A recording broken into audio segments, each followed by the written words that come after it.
fantastic week. Sea trialled both boats.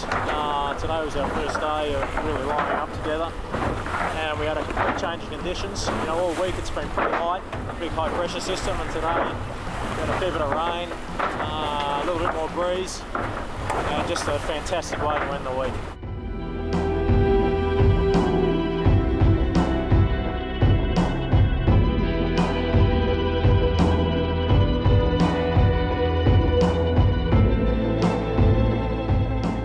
We just really start grinding away in our sailing. You know, we've obviously got the two boats going now, the other teams are out on the water, so I think we've all been looking forward to this and really can't wait to get back into it on Monday.